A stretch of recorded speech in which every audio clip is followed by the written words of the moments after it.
Selamat pagi anak-anak. Selamat pagi, Bu. Sebelum pembelajaran, Ibu absen terlebih dahulu ya. Baik, Ibu. Rahma Afianti, Hadir, Ibu. Elviani, Hadir, Ibu. Dian Ambarwati, Hadir, Ibu. R.A. Feren. Hadir, Bu. Wah, kalian udah pada makan belum? Sudah, Ibu. Belum. Wah, kalian harus sarapan dulu ya sebelum sekolah. Soalnya kalau kita makan, nanti otak kita berjalan dengan lancar. Baik, Bu. Materi hari ini yang bakal kita pelajarin mengenai karya fiksi. Ada yang tahu nggak karya fiksi itu apa? Rama tahu, Ibu. Hei, tidak boleh seperti itu, Dian. Saya belum tahu, Ibu. Tunjuk saja Ibu, tunjuk. Ya udah Ibu, tunjuk Iya, ya. tunjuk. Dian Ambarwati? Belum tahu, Ibu. Apa itu karya fiksi, Ibu? Oh, jadi karya fiksi itu adalah sebuah karya yang berupa imajinasi dari penulis. Namun di karya fiksi tersebut terdapat pesan yang nantinya bisa kita petik dari karya tersebut. Apakah paham? Paham. Berarti karya fiksi itu apa anak-anak? Sebuah karya imajinasi yang berasal dari pengarang yang dimana karya fiksinya itu biasanya mengandung pesan-pesan moral. Ya benar. Tepuk tangan untuk Dian Ambarwati. Baik. Ini Ibu menggunakan media laptop sama PowerPoint-nya anak-anak. Karena kan kurikulum Merdeka, guru itu harus kreatif.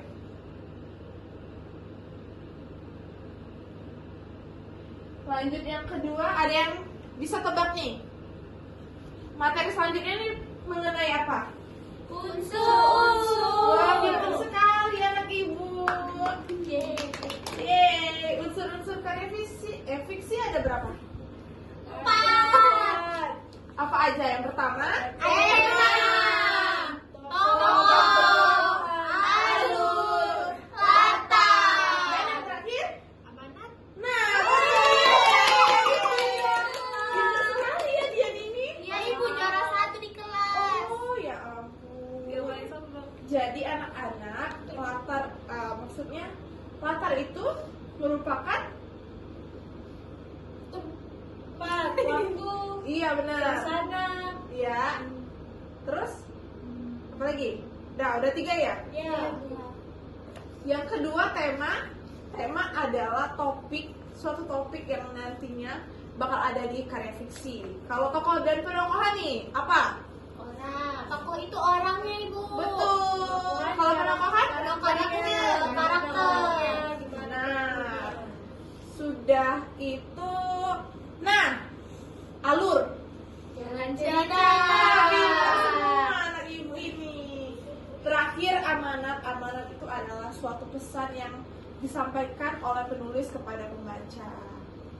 Baik, materi selanjutnya itu mengenai makna denotasi dan makna konotasi. Nah, anak-anak, jadi di karya fiksi itu ada 2 ya. Ada konotasi dan denotasi. Ada apa anak-anak? Konotasi dan denotasi. Jadi denotasi itu adalah makna yang sebenarnya. Sedangkan makna konotasi adalah makna kiasan. Bisa diulang? Bisa. Yang pertama, Denotasi Makna adalah kiasan. makna yang sebenarnya. Dan konotasi adalah makna kiasan.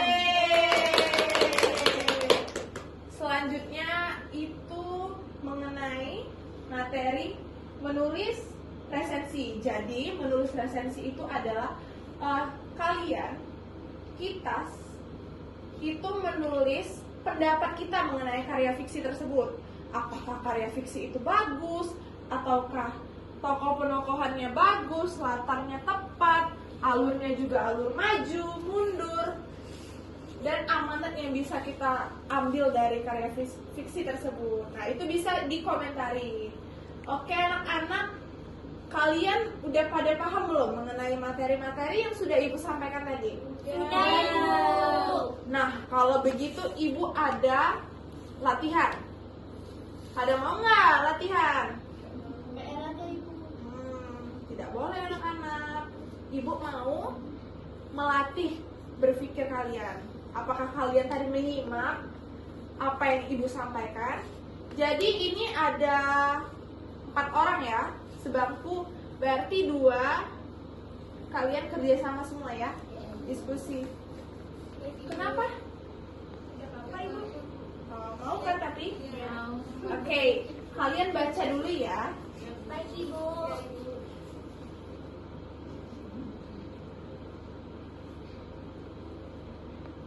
Nah, ini ada teks mengenai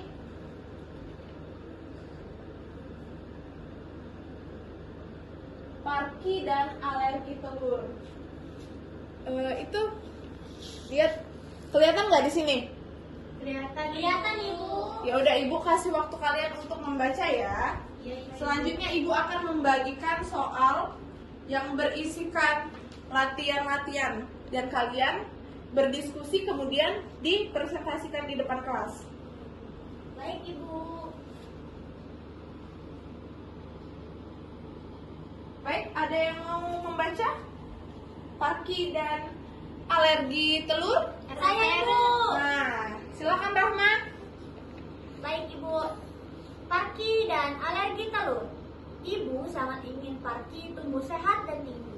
Untuk itu, ibu menyuruh Parki makan telur setiap hari. Tetapi bu, ujar Parki, aku bosan makan telur setiap hari. Ini peraturan, kata ibu tegas. Kalau kamu ingin kuat, kamu harus makan makanan bergizi setiap hari. Parki ingin membantah kalau makanan bergizi itu bukan cuma telur, masih ada tahu, tempe, kacang, dan ikan. Tetapi ibu tidak ingin mendengarkan. Menurut ibu, komposisi gizi dalam sebutir telur sangat sempurna. Telur memiliki kandungan yang dibutuhkan Parki agar tulang-tulangnya kuat. Ibu ingin Parki tumbuh setinggi pemain-pemain basket profesional. Jadi, ia memasak telur setiap hari. Kadang telur itu direbus, kadang dibuat jadi telur mata sapi, atau dijadikan telur dadar. Ibu memasaknya jadi bermacam masakan, kata ibu, supaya kamu tidak bosan. Akan tetapi, tetap saja itu telur. Parki bosan, tetapi Parki tidak ingin membantah ibu. Jadi, ia makan saja semua hidangan telur. Kadang, kalau sudah terlalu bosan, ia membawa telur ke kamarnya dan menyembunyikannya di bawah kasur. Sayangnya, ibu selalu bisa menemukan. Entah bagaimana caranya. Suatu pagi, ketika Parki bangun tidur, ia merasa matanya berat sekali. Dikuncit-kuncitnya matanya, terasa ada sesuatu di kelopaknya. Cepat ia menuju cermin. Astaga, apakah itu? Kenapa ada bengkak di kelopak matanya? Ibu! Teriaknya. Kenapa mataku seperti ini? Ada apa? Tanya ibu. Cepat-cepat ibu berlari ke kamar Parki. Astaga, Parki! Ayah yang saat itu sedang mengenakan kemeja, kaget bukan main. Tak biasanya ibu berteriak misterius seperti itu. Cepat ia berlari ke kamar Parki. Apakah lupa kalau ia belum memakai celana panjang? Ada apa? Ada apa? Ayah ikut-ikutan Parki. Ini kalau bukan sesuatu yang gak terjadi. Dan Parki lalu bersiul-siul. Di sampingnya, Parki melompat gembira.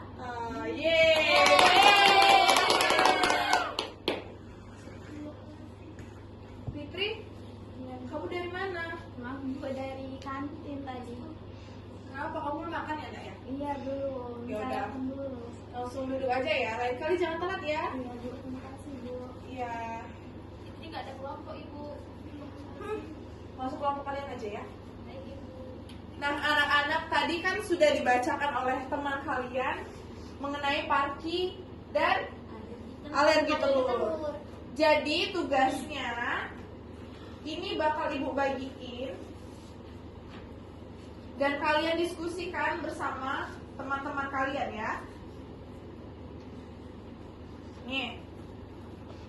Ibu. Kasih ibu.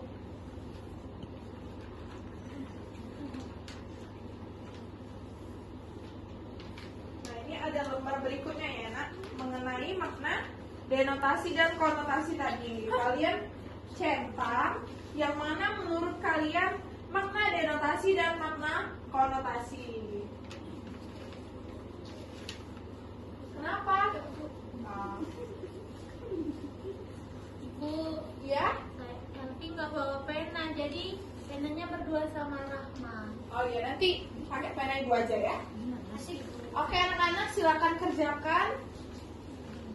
Baik ibu. Ibu kasih waktu 10 menit cukup. Cukup ibu. Oh ya udah. Silakan berdiskusi ya. Nanti akan dipresentasikan. Jadi kami di sini akan membahas mengenai analisis unsur-unsur dari cerita pendek yang sudah dikasih sama ibu tadi. Sebelumnya saya Diana Barwati dan teman saya juga yang Afera dan Fitrianti.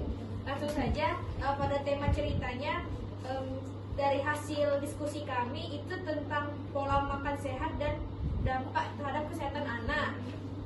Terus untuk tokohnya itu ada Parki sama ibu dan ayah dan dokter. Nah, latar ceritanya itu ada di rumah Parki tadi, tempat Parki makan telur. Terus di klinik tempat Parki diperiksa waktu alergi telur.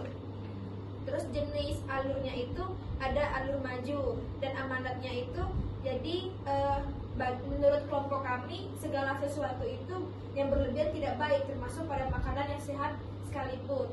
Selanjutnya dijelaskan sama teman saya. Baik.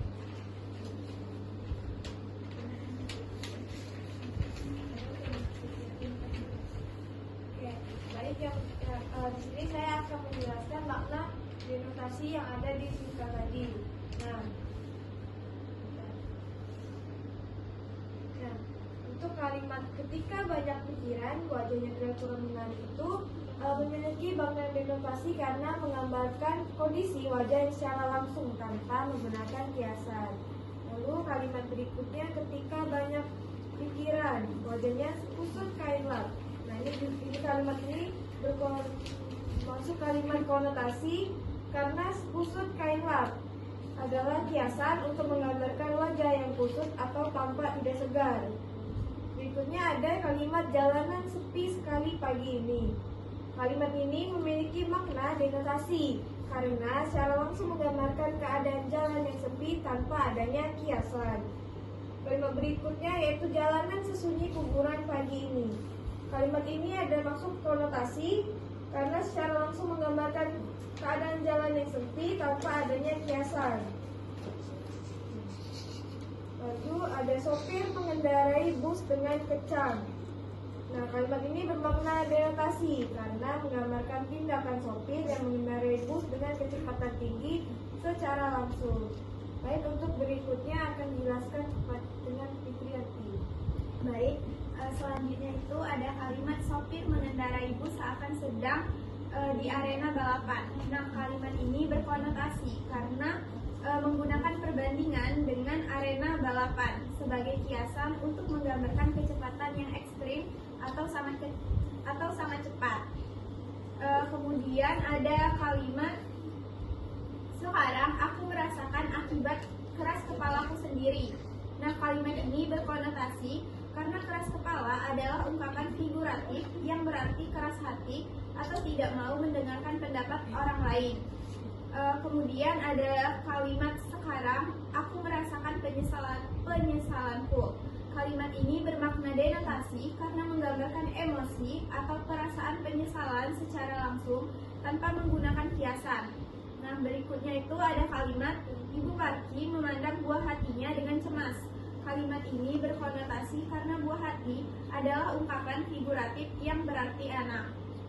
Nah, yang terakhir itu ada kalimat Ibu Parki memandang anaknya dengan dengan hati cemas. Kalimat ini bermakna denotasi karena menggambarkan langsung tindakan Ibu Parki terhadap anaknya tanpa menggunakan kiasan atau ungkapan figuratif. Jadi anak-anak tadi kan sudah dijelaskan dan disampaikan oleh kelompoknya Dian mengenai unsur-unsur dan makna denotasi dan konotasi. Jadi secara kesimpulan tema dari Parki dan alergi telur tersebut mengenai pola makanan terhadap kesehatan anak. Terus tokoh-tokohnya itu ada ibu, ada ayah dan Parki. Latarnya itu ada di rumah Parki dan klinik. Jadi alurnya itu termasuk alur yang maju ya anak-anak. Terus amanat yang bisa disampaikan adalah jaga kesehatan dan pola makan.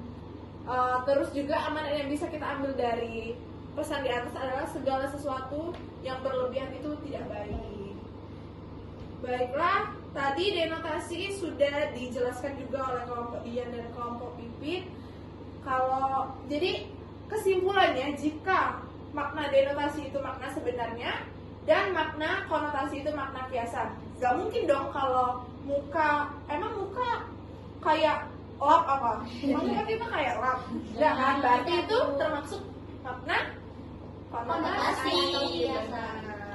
Oke anak-anak, minggu depan kita akan bahas lagi mengenai ini. Dan ibu ada tugas kepada kalian menulis resensi. Jadi kalian cari cerita-cerita karya fiksi dari mana saja, kemudian kalian tulis apa pendapat kalian mengenai buku tersebut dan tokoh-tokohnya juga gimana kalian menganalisis apakah tokoh itu baik, terus juga latarnya di mana, alurnya juga alur maju atau alur mundur maupun alur campuran. Sudah, ayo kita tutup mata pelajaran ini dengan mengucapkan alhamdulillah. Alhamdulillah. Jika ibu ada salah kata, ibu mohon maaf ya. Sampai ketemu di kelas berikutnya. Dadah. Ibu, terima kasih, Bu. Sama-sama. Nah,